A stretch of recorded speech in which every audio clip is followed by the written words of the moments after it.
Hey YouTube, I finished moving my mulch pile that was donated after I asked some city workers who were mulching a whole bunch of trees. Here's the front yard garden. It's fall, winter's near. We've had several freezing temperatures, so most of the stuff out here is dead.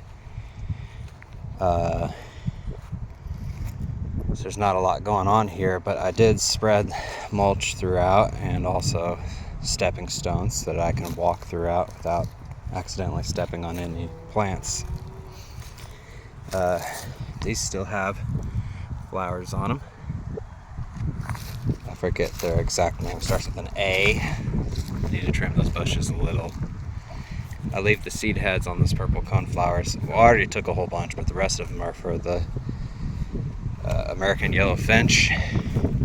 This is just a shallow mulch pile because there's a stump under there I'm trying to decompose. This here also has a stump under it, but it was before I got my mulch pile, so it's just garden waste and lawn trimmings.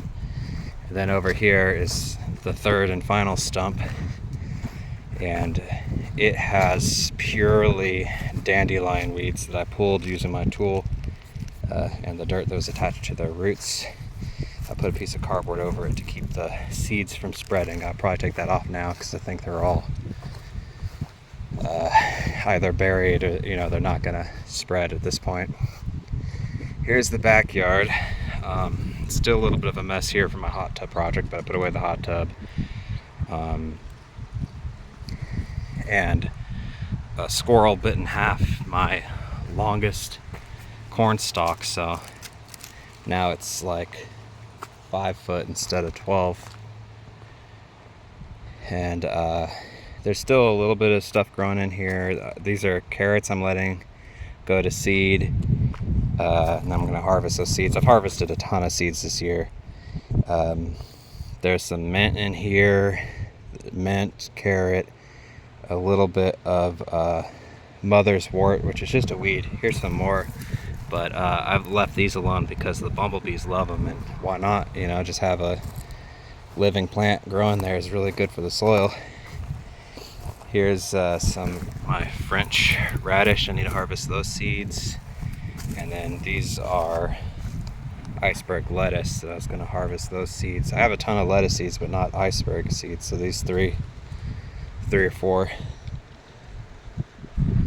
And I wanted to cover this up with mulch, but I ran out. And I also used all my cardboard. Or I guess I have some more inside that I haven't broken down yet, but and I collected a lot of leaves from this elm tree here.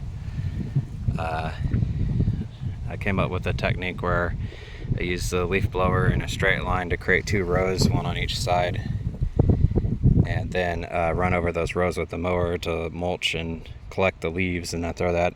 I made a pile here, but I just spread it out a little to cover more of the cardboard. You can still see some cardboard poking through, so this whole area is layered with cardboard first, and that's for weed suppression, but also just to add some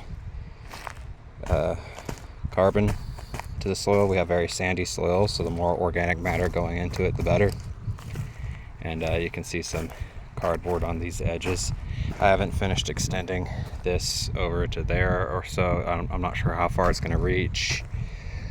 I need to wind up the hoses and store them. This one hose is broken, it needs repairs, but I'm pretty happy with it because I got this whole area soil covered and ready for winter.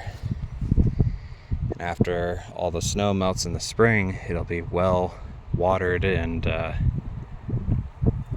ready for planting into.